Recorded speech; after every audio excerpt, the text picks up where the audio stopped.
The following program and contents, including the views and opinions expressed by the host and any guest speakers, are solely for informational and entertainment purposes. The views and opinions expressed are not endorsed or supported by rel-mar McConnell Media Company, the X Zone Broadcast Network, their employees, affiliates, or advertisers.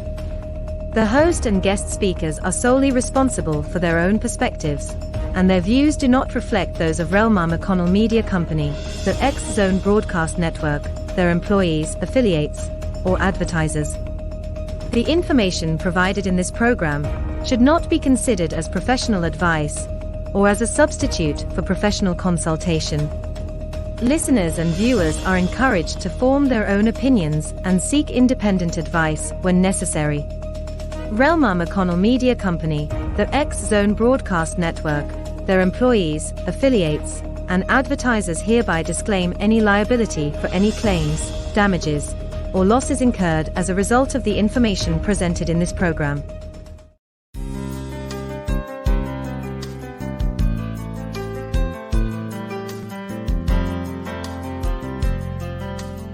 Welcome to Mission Evolution Radio Show with Gwilda Wiyaka, bringing together today's leading experts to uncover ever-deepening spiritual truths and the latest scientific developments in support of the evolution of humankind. For more information on Mission Evolution Radio with Gwilda Wiyaka, visit www.missionevolution.org. And now, here's the host of Mission Evolution, Miss Gwilda Wiyaka. Mission Evolution is coming to you on the X Zone Broadcast Network and X Zone TV on Simul TV Channel 32 from our broadcast studios in St. Catharines, Ontario, Canada. This hour, we'll explore the latest on the fear that binds you. Fear is very insidious. It's daunting to consider how many of our choices and decisions are based on underlying fears rather than facts. Why have we become so fear-based? What impact is fear having on our lives? Does fear even have a purpose? With us this hour to delve into the topic of fear is R. James Case. His website, rjamescase.com. Jim, thank you so much for joining us on Mission Evolution. Hi there. Great to be here, Gwilda. Thanks for having me. So tell us a little about yourself. Well, goodness, it's been quite the adventure. I usually like to start around the time when I was a teenager at 16, simply because that was a critical turning point for my life. I had discovered early that I was a gay man as a young person, and I came out in high school. And at 15 and a half, 16 years old, I had been going out at night, leaving my parents' home and sneaking out. And so I came back one morning. At 1 o'clock in the morning, and the screen doors were locked and the house was closed, and I had to make a decision. At that point, the decision was go back into this situation, which was not going to be very fun, or get out and begin to explore the experiences of my life. And that's what I chose. I literally walked away in the middle of the night, had to walk 5 miles I know it sounds like we walked through the snow to go to school, but literally I walked 5 miles to go to the nearest town, because where we lived was a street in the middle of nowhere. That began a very powerful journey for me that took me on many different adventures. In particular, I've had to confront a lot of major stuff that has happened over the course of our lives. I was diagnosed with AIDS in the 80s. I've done extremely well. I was working actually at a residential facility for natural healing in Arizona a little bit after that, actually. That process began to open me up in ways that I'd never actually ever anticipated, because that was a physical and mental, emotional, and spiritual journey that was to unfold all of the old belief systems and ideas and structures that I carried in my life. And that evolved. I actually got married to a woman. I was married for 24 years. It was a choice in my life at that point, because there was so much connection, but also that I realized that by the time I was 20 years old, that if I didn't change the direction of my life, I probably wouldn't be alive by the time I was 30, because it was going that far out of control. So I worked with my now deceased wife, but worked with Mona for 24 years. She was an amazing teacher, amazing amazing partner. We ran a residential facility where we worked with people that had anything from lupus to AIDS to Epstein-Barr to all the major diseases. They come and stay with us for 6 weeks to 3 months, and we would work with them through the process, many of whom are still alive today through that process. And that led me to another part of the adventure. There was that in 2009, there was a lot that occurred, obviously, over the years, but the banner things in 2009, it became clear that I was no longer being really true to myself. I came out when I was in high school. I never got to experience that in a healthy way. I was very out of balance with it, which was what led to all of the excitement that I had dealt with. And then in 2009, I had one of those country music years. I was diagnosed with cancer. My marriage ended. I lost my house. I lost my job. And I was re-diagnosed with AIDS in September of that year due to the fact that I had chemo and radiation. It decimated my immune system so badly that occurred. I then, in the process of that, met my now husband, who I've been married to for 15 years. And unfortunately, over the course of that experience, he and I, in our interaction, me not realizing that there was more to the story. I didn't realize that I was as ill as I was. He ended up what they call seroconverting right in front of me, meaning he got the disease from me active, and we walked through that. Again, I was going through cancer in 2009. Decided to end the relationship because I was no longer being in alignment with who I am at all. I had so drifted apart because I wanted this to work, but it was no longer really serving my life. Of course, I went back to work after the chemo and radiation, and I got fired the day I got back. My next question, Jim, was going to be, so how'd you get interested in fear? Yeah, so I've confronted a few little things along the way that sort of struck me. But it's all been marvelously structured because for me, this whole life experience, and really, truly, the reason I use that seminal moment as a young person is because it set the tone for me going forward, which was, I'm here to experience. I'm here to experience whatever and as much as I can of what this amazing place, this earth place has to offer. And so my life has been driven by that. And as a result, I had to find out what the fear business was in my life, because otherwise I couldn't take steps. Otherwise I wouldn't lean into new things, I'd be more about being afraid. You'll notice I'm wearing a catheter. A year and a half ago, I got COVID and was put into the hospital for 15 days. And this is the gift that came out with that. It's not a breathing problem, it's an absorption problem. So I clarify that because I'm not going to fall over because I can't breathe. So it became an absorption problem. But this is, again, another space where the opportunity to say, am I going to respond in fear, or am I going to respond to what is happening in my world, and how do I deal with it from here? So the foundation of all of this has just been realizing that as I've stepped into every adventure in this experience, that I had to literally observe my life, to take a step back to say, what am I choosing in this moment? What am I choosing in this moment? What am I choosing in this moment? I still, currently with this whole process, I walk 2 miles a day. I'm still engaged fully in my life, and it sort of drives my oxygen suppliers crazy because I break carts and that sort of thing.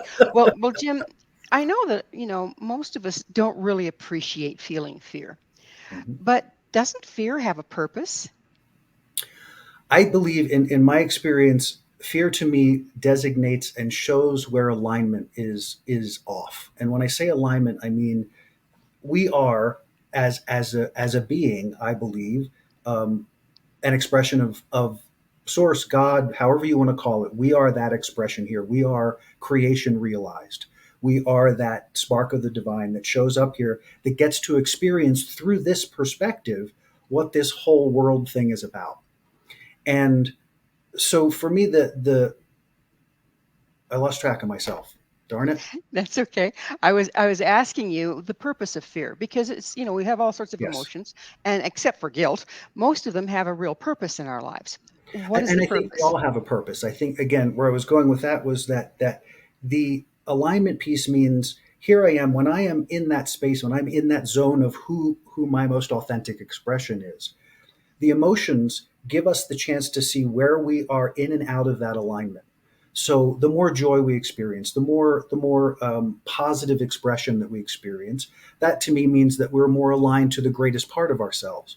When we're in negative emotion, when we're in fear, when we're in all those expressions, those are saying, hey, your perspective and your larger perspective aren't in agreement right now. And there are levels of resistance that go into that create even more tension in that experience. So, Jim, how does that line up with? I live up here in the wilderness, and if I go out on my front area there, Mhm. and suddenly am round a tree and bump into a cougar, the Yes. hair is going to rise in the back of my neck. I'm going to feel fear. Does that mean I'm out of alignment?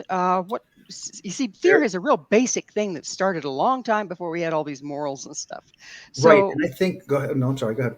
so how does that align with what you're telling us? Okay. So I see fear differently than the survival instinct. So there is the thing within us that triggers that survival instinct. And in my experience, the survival instinct actually can trigger more of a hyper experience, meaning we become more of who we are and that our senses become heightened, our awareness becomes riveted. We can pull fear into that experience, or we can observe that, yes, this is happening, but I need to respond to this experience. Fear is a reaction. Response is different. When you're in that place of being threatened, there is a moment in there where you can give to the fear, which then reclouds your experience, or you can observe that there's fear and step into the enhancement of the survival experience in order to take the steps you need to navigate your way to survival. And then the after effects of that can, of course, obviously be you collapse and you fall, your heart's racing, you're crazy, you're like, oh my goodness, what just happened? What just Um, happened, and I don't want to repeat it. and I don't Well, want to repeat it. we're Exactly. going to we're going to have to take a break for station identification. Good. Jim and I will return shortly, so don't go away. This is Mission Evolution, www.missionevolution.org.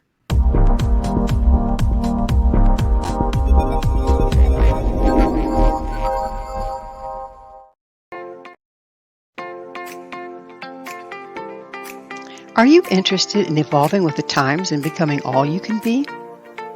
Don't you wish there was one place to find the latest information to help guide you through the process?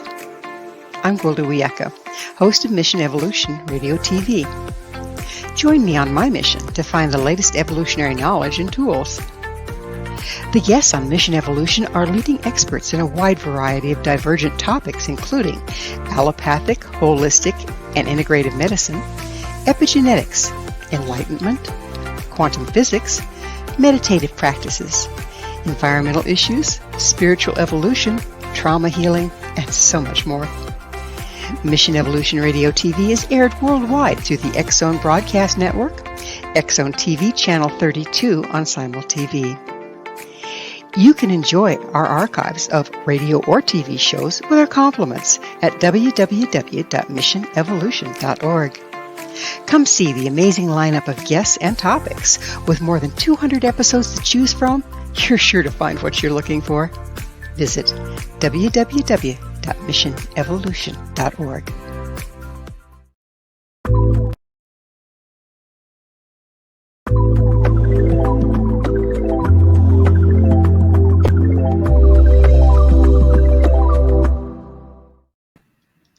What are you afraid of? With us this hour discussing devastating effects of fear is R. James Case. His website, rjamescase.com. Jim, we were talking about the kind of fear one feels when they're suddenly in clear and present danger. But you said that's a different survival fear is different than some of the other fears. When we're any of the fear, isn't it based on survival really though? Whether we're perceiving that our life is going to be over emotionally, even if we don't comply or whatever else, or we're going to lose things and then our life will be over. Isn't it all survival based? Well, I think that the difference is, and this is the piece that I think is the biggest struggle, is that the attachment to whatever it is we're reacting to. So fear to me is, and what I have learned in my own experience is that fear is learned. Fear is not inherent, meaning we don't come in afraid. We don't come into this world being afraid. We learn fear based on the experiences that we have from the womb all the way to coming into being a physical being. I, We I, I have to, react I and have to, I have to back you up a little bit here. sure. Infants come in with the instantaneous fight or flight of a Mhm. loud noise or this or that. So I would have to argue that no, we come in with fear. Again, I don't see that as a they have no relationship. An infant has no context, so their responses are very organic, and we may assume that they're fear, but they could be nothing more than discomfort. They could be anger. It could be any number of feelings that go into that. But all of it is a feeling spectrum. It is an emotional spectrum. We learn over the course of our experience. I think that starting with, you talk about the kid coming out in the womb, the child is inundated with the mother's and the parents and the environment's experience. So if the mother happens to be a very fearful person, that fear is translated. We're energetic beings. We experience that. We live in that environment. When we come into this world, then there is already an inclination in the system. How we respond over time, and even as a kid, even if in the end it is a fear response, that child has no way to deal with that response other than to experience it. And that's the beauty of watching children, is that they experience it, they go through it, and they come out of it. And if there is nothing there to impact, to cause trauma, then it becomes a nothing event. Right? There's a quick story I like to share about how the impact happens. A little kid is playing with a red ball in the front yard. A little child, 2, 3 years old, playing with a red ball in his front yard, having a wonderful time, so much joy, throwing, rolling, playing with the ball. The ball bounces and rolls into the road, and the child runs to grab the ball and gets hit by a car. From that point forward, the child's mind will begin to associate the color red with danger, will begin to associate balls with negative attributes, will look to even possibly thinking that the idea of having fun with with a red ball is also a danger zone. So as little people, we begin to put together incorrectly, we begin to piece together these moments in our experience that then 10 years from now, I'm now a teenager and I'm playing ball I'm playing a game or whatever, and a red ball comes into my world, and suddenly I'm having a reaction to this red ball, or I suddenly don't want to play anymore, or my system shuts down because red ball means danger. Whatever it is, the belief system that was built in my little mind at that point then becomes the belief system that I carry until I come to a point that I can stop and say, whoa, what is that? That's an unconscious response. I want that to come above the conscious threshold. I want to understand, why am I having that response, and then go, oh, red ball, I remember that. I remember that situation. I don't have to have that response anymore. And now we can deprogram that belief system because we stop thinking about it, we stop encouraging it, and we stop responding to it. So we aren't talking about the emotions. We're talking about the then conditioned response that we build up around the emotions. Is that correct? Yeah, well, that's a natural process when we have no way to all we have is what we go with in our mind, or our lack of experience in the world. Well, we have to build it around something, yes? So Sure. conditioned response is there to protect us to not make the same mistake twice, although it certainly can be a double-edged sword. It can be. Again, it serves for a while, but then when it becomes an obstacle, when it becomes a thing that pulls you out of your ability to be present in the moment, to engage with your life as it's showing itself to you, that no longer, in my mind, is now being driven by fear. Because that So belief system is sitting back here tickling everything I do, and it says, oh, no, don't go there. Oh, be careful. Oh, you might not, whatever the breath thing is, whatever that moment is, it's all stimulated by that memory. So we're not, again, the fear isn't the problem. It's the conditioned response and defense mechanisms built up around it, is what it sounds like to me. Is that where we're going with this? Well, I think it's a combination because it isn't stagnant in the sense that it doesn't stay the same in every segment of your experience. As you become more adept at navigating the world, as you become more conscious and aware of your environment, as you're able to think complexly, is that a word? As you're able to think with more complexity, um, it begins to evolve and change. And that's where I see that fear becomes more of a tool. Because don't forget, not only is that individual experience happening, but then there's also all of the messages we receive from authority figures, from the news, from the world at large, from our schools, from wherever. The message of fear: be afraid, be afraid, be afraid. Don't do this. Be afraid of people. Be careful. This person can hurt you. Be careful. This bit, whatever it all is, you begin. Then there's the integration and the entrainment into fear, which I think is another thing. And I think we're talking on similar tracks, but it's not a closed environment. It's not a one strand deal.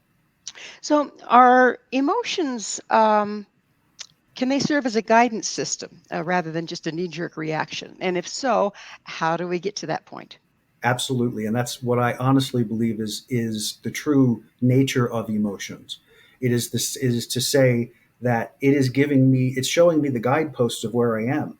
If I've made a choice in my life, and I use this, I use a technique, energy up, energy down.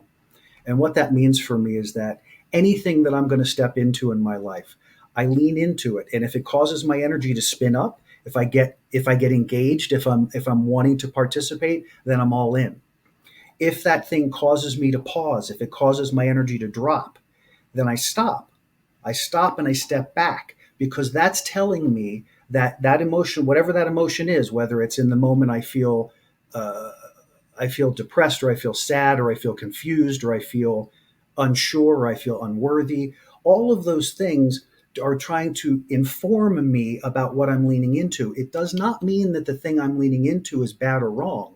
It means I am responding to it in a way that I'm not going to align successfully in order to achieve what it is I want to achieve. So stepping back for me is to say, let's take a moment and assess. I don't have enough information. I need more information. So I'm going to get that information, and then I'm going to lean in again and see where it takes me. So, as part of the information gathering, have to do with where is this response to this emotion coming from? Sure, can be. Sometimes the story doesn't matter. See, the thing that's interesting to me about the mind is that the mind will make up anything in support of whatever your predominant energy is. So if you are in fear, the mind is supplying from your warehouse in the back there, the subconscious is supplying you with information of all these experiences that match the vibration you're currently confronting. The trick is that that's the identification process. Now you have to spin yourself out of that vibration in order to achieve a new perspective, in order to put yourself in a new place, a new vantage point of viewing this, so that you're no longer immersed in it, but you are the observer of it. So, it sounds to me like Good. your fear will throw you into the back brain, and the only thing you have in the back brain is fight, flight. Um, there's no spirituality. There's no reasoning. There's no intelligence really. It's very primal. So it sounds like you get thrown into that place, but you're talking about then regathering yourself into the front brain enough to evaluate what's going on. Yeah, and that's what I call getting into the observer state. So I think there is a distinction that I make here that may be a little different, and that is I do not associate the fight or flight mechanism with fear. I don't associate them in the same way, meaning they can trigger. The fear can be big enough that it can trigger a fight or flight response. It can retrigger, and many people go there because the button is so sensitive that it immediately triggers fight or flight. It immediately triggers survival. That to me is the inundation process that has occurred in our own, just living in the world at large. Once you become conscious of that process, it is my experience that then you have the ability, there is a space between something occurring and your response to it. There's a gap. Can be little. Sometimes it can be really super tiny. but there's always a gap because you have in the moment the ability to make a choice. You have in the moment the ability, and sometimes it's horribly uncomfortable. Sometimes you're like, the thing confronts you and your system is in its auto response. It's in that and you have to stop and breathe into it and find your center and then step into a different way. Now for me, I use breath. Breath has been a powerful tool for shifting state, because what I can stop and do that immediately, and it will immediately change the state of my energy. Because as soon as I begin to pull in more life force and I begin to focus on that change, I can then spiral myself into a different perspective once again. It doesn't mean that the fear has gone away completely, and it doesn't mean that it changes immediately. It doesn't change what I'm experiencing. It changes my perspective and how I respond to. So I've jumped into that gap between stimulus and response. And I've said, okay, I want to expand this so I can give myself room to look at this. So I can give myself room to process this. Room to act instead of react. Is that where we're going? Exactly. Yes. Okay. Perfect. Okay. Perfect. Okay. I understand. So we are just about out of time in this segment. But on the other side, I'd like to go a little deeper into the different kinds of fear and how we can transmute it to our own purposes. Sounds great. All right. Jim and I will be right back to continue this discussion. So you stay right there. This is Mission Evolution, www.missionevolution.org.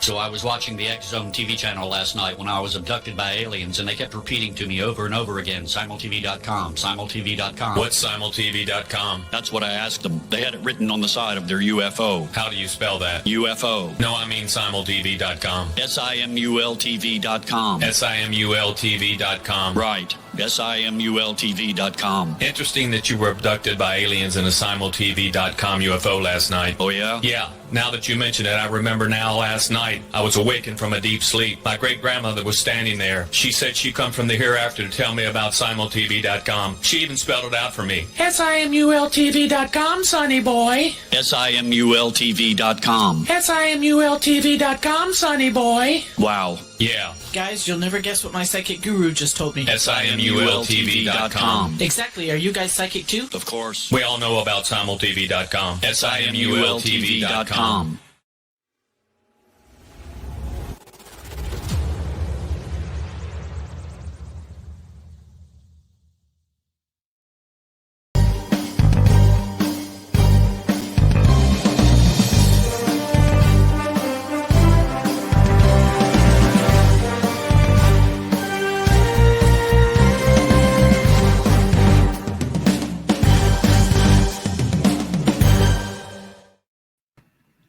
Can love and fear coexist? With us discussing love, fear, and illusion is R. James Case. His website, rjamescase.com.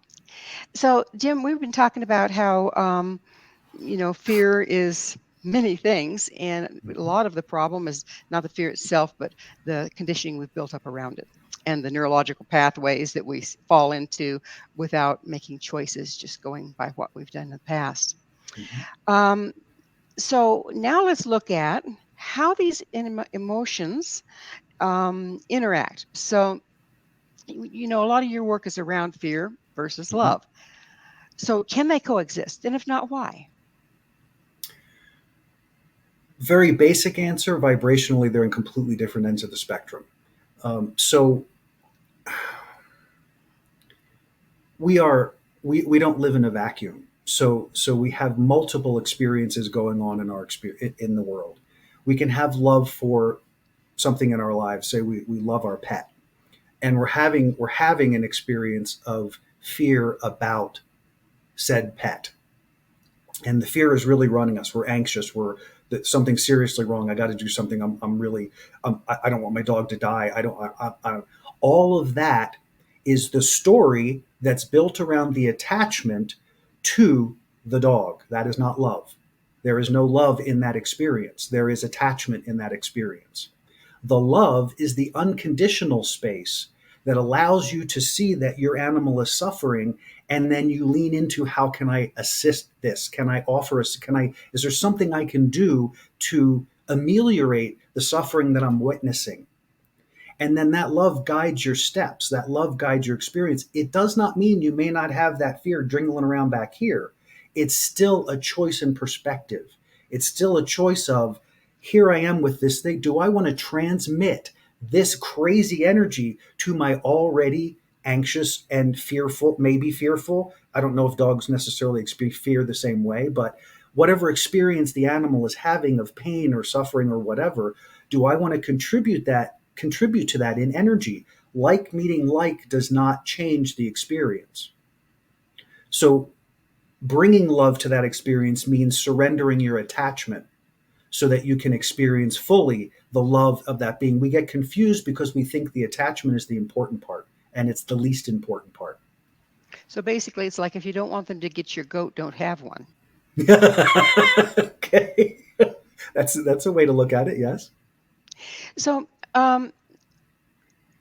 if we're programmed by fear, I mean, it seems like we're pretty much in a fear-based society. Am I off base here with that? No, I don't think so at all. No. Okay. If we are indeed programmed by fear, what's the point, and who's using it to manipulate us? So that gets into an area that I don't have a clear picture of, other than there is this experience that I call the mass consciousness, which is this energy of all of the collective thought energy. And in the context of that thought energy is the things that we kept thinking over and over, and the ways of being that we keep reinforcing. And part of that has to do with the construct of religion. Part of it has to do with the construct of business. Those two main forces, because our enculturation is about who we're going to be and how we're going to show our heart to people, both of which are used to manage and control people. Both are used to manage and to manage people. Over time, if you look through history, it's the same throughout history. We are no different really than what it was like in the Romans, except we have more science stuff surrounding our current reality than they had 2,000 years ago. We assume that. We don't know that for sure. We assume that we are better than. We don't know that. We assume that, in my experience. So, it's an interesting balancing point, because the entrainment happens from the word go, and the education system. We believe that fear is what keeps us in control, and fear keeps us inattentive to who we truly are, which is this miraculous love machine that has the ability to transform itself and anything that it can come in contact with, if we allow that to happen. So if we're in fear, or if we're being manipulated by fear, doesn't that derail that ability out of our hands and into the hands of whoever's controlling us? Yes, because the fear is already giving up your power. The fear is surrendering your power to the thought, the idea, the belief that you are afraid of, and the attachment to that you are equally afraid of. So what does it take to let go of attachment? I mean, aren't our attachments so deeply embedded that we don't recognize them for the most part? Yeah, but that's part of what it is to become a conscious human being. How I define becoming a conscious human being is conducting my life in such a way that I bring the things below the conscious threshold above the conscious threshold. And so I look for those activities like the breath that help me to stimulate that spin of energy up, so that I am operating from a different perspective, a different vibrational frequency. And that different vibrational frequency allows me to observe the experiences. I still feel them. I still experience what's happening, but there's a gap between me and that. So I can process it. And then as I use the breath to shift state, and I go into that meditation, or I go into that quiet space with myself, then I have the ability to see it for what it is and make a different choice. It's now above the conscious threshold. Sometimes with the emotion helps us to recognize that thing that is stuck in our craw. that thing that is holding our energy in place. And when we create distance from it, we can see it in a much greater capacity. And now we see the all of it, meaning we see, oh my gosh, I'm being afraid of X because A, B, C, D, or because, and you start to connect your own dots. You start to see the thread that you pull through your own consciousness that supports that. And again, you've brought it above the conscious threshold to say, this doesn't serve me. What can I do differently? How can I choose differently? What way would I go? And then sometimes that requires somebody who can help you with that. Many times, because you're in that new vibrational space, that connection to the highest self has the greatest amount of wisdom and powerful insight. That if you can be in that quiet space and not be attached to the outcome, you can and will instantly, and I'm telling you this from my personal everyday lived experience, that you will experience that insight and have a new way of viewing how you connect your dots. And as So soon as you do that, it changes everything.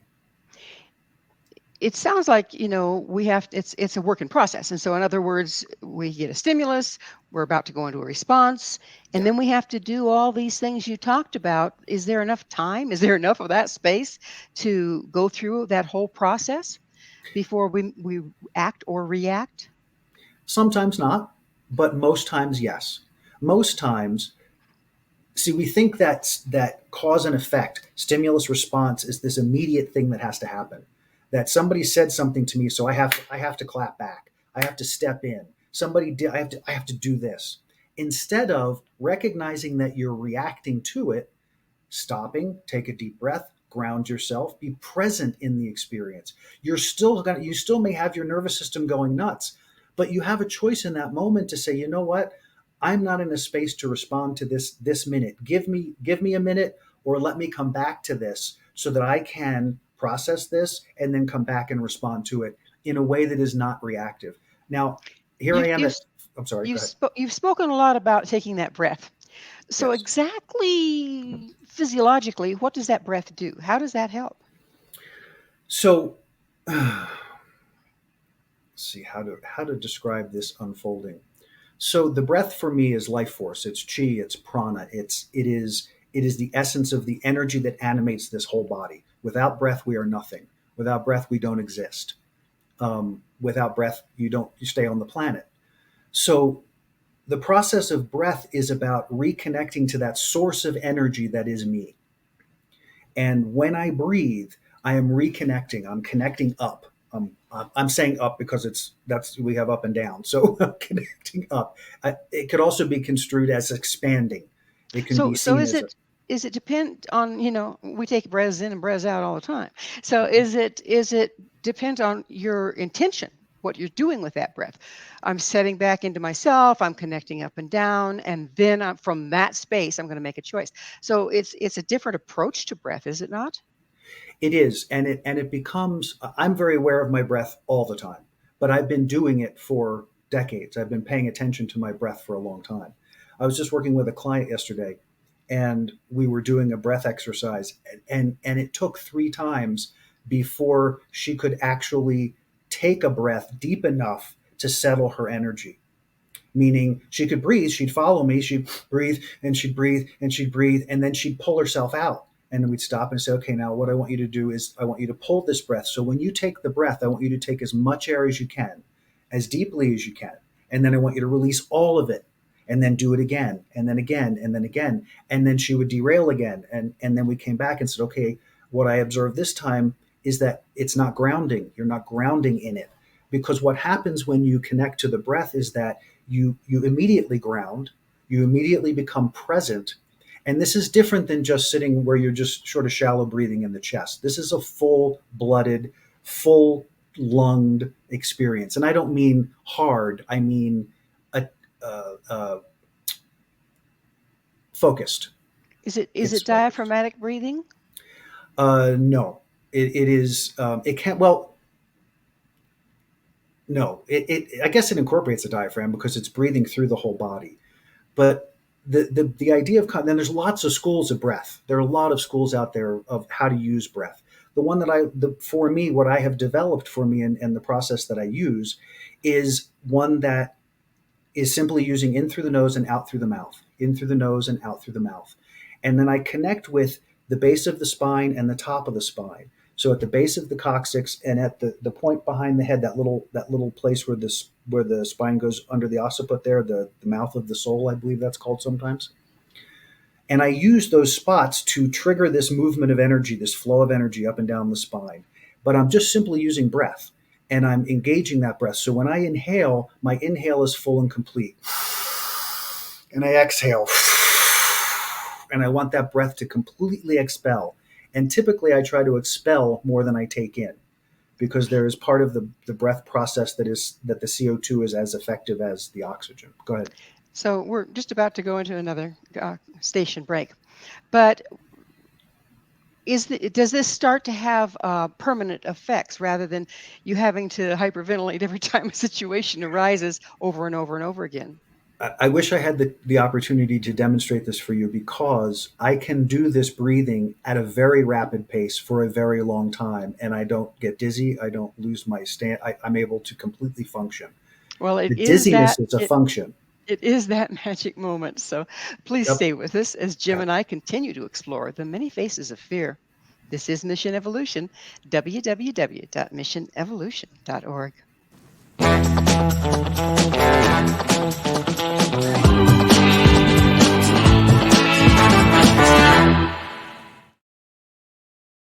Do you have a product or service you'd like to promote to a worldwide audience? Imagine your product featured on Mission Evolution Radio TV. If you're interested in showcasing your work, Mission Evolution is broadcast to the X-Zone TV Channel 32 Simul TV, on the X-Zone Broadcast Network, YouTube, iTunes, iHeartRadio, Amazon Music, Audible, and many other audio and social media platforms. Our professional studios can produce and broadcast your custom high-quality ad. It will be permanently embedded in each episode and featured in the archives for years to come. Together, we can make it happen. Contact us at info@missionevolution.org for more details. Spaces are limited, so don't miss out on this great opportunity. Email info@missionevolution.org today.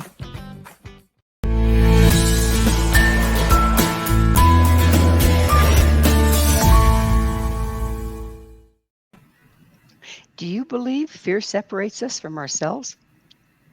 This is Mission Evolution, missionevolution.org. We're continuing our discussion with R. James Case. James, let's get into a little bit further about how being in fear separates us from our connection with all that is. So I see fear as a restricting mechanism. So the flow of love and the flow of that greatest part of ourselves that's coming to us, I believe, all the time. The reason it doesn't always reach us is because we restrict the flow. We cut it off by what we think, what we feel, what we believe. And those belief systems cause the stretching of the rubber band, I like to see. So if alignment is here, the fear then pulls that rubber band and it stretches it to the furthest extent that it can, but it's still attached to the source. It's just outside of this experience. So as we release that fear, the band loosens and we come back into this center. And the choice of breath, I just want to touch just on that last segment real quick. The breathing piece is a very simple process, actually, but the process has so much depth to it that it helps to unravel the layers.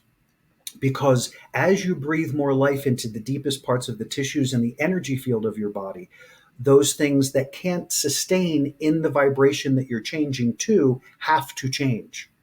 It's not optional. You can't have lower vibrational stuff stuck in higher vibrational stuff. The two things can't coexist in the same space. So the thing that is no longer able to sustain at that vibration has to come up. It has to vibrate to the surface.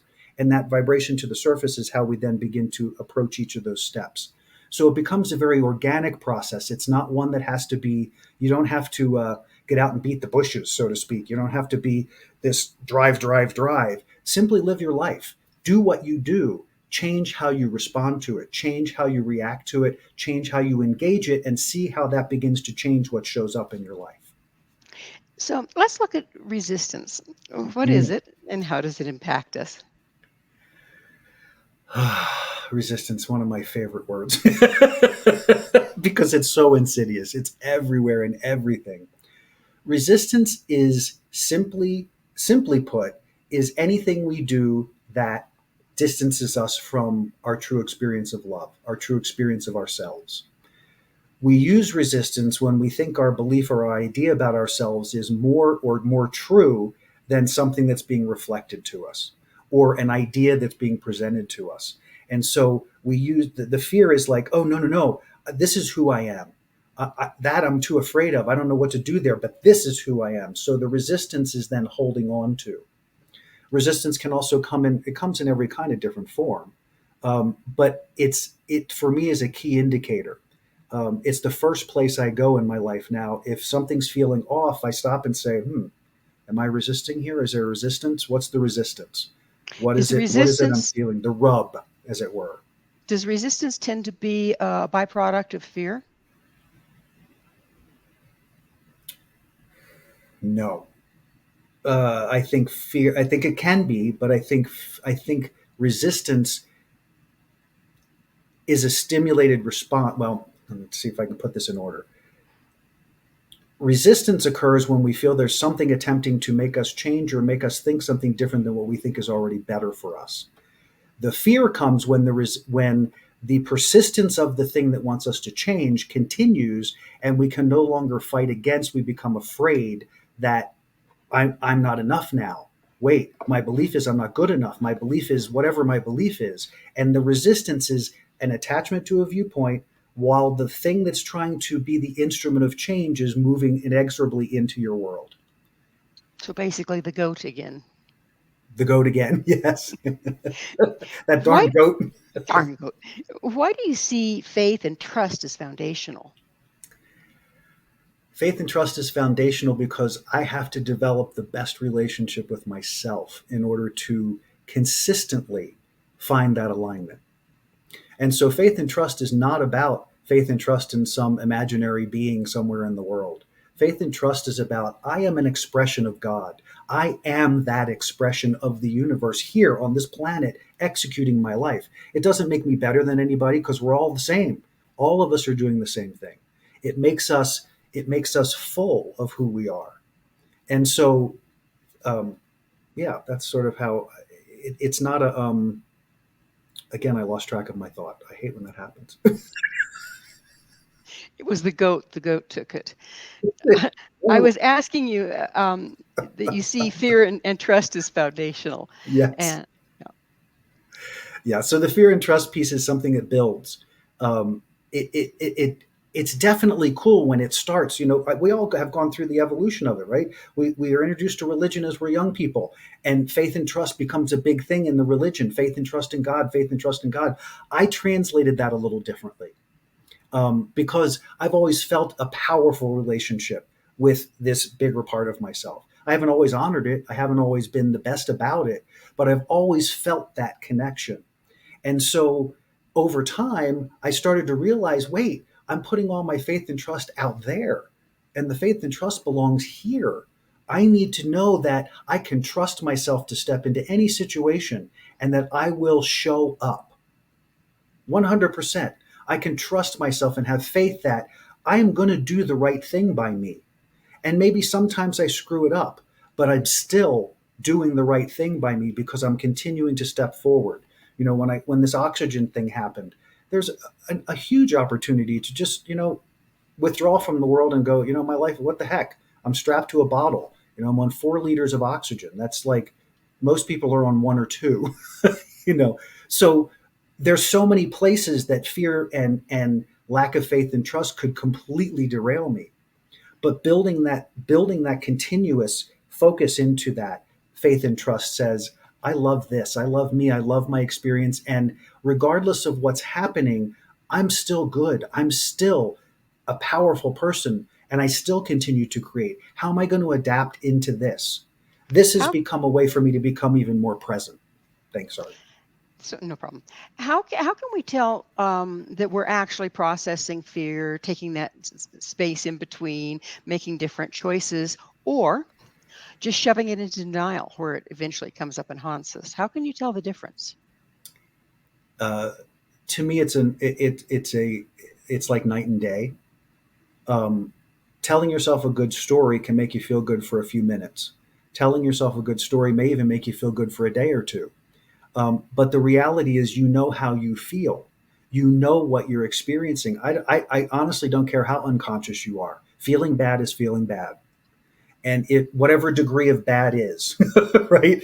So if you're not feeling wholly who you are, then you're not being truthful with yourself. And that's But I undermining would your faith and argue trust. there are a lot Mhm. of people that really don't even know when they're feeling bad. They're so in denial that all's well, as the boat sinks. True, true. So how do you step from that place? People are brought up that way. They're Well, taught to be that way. the first step in that is willingness. The first step is you have to have a doorway. You have to create a doorway if you don't have one.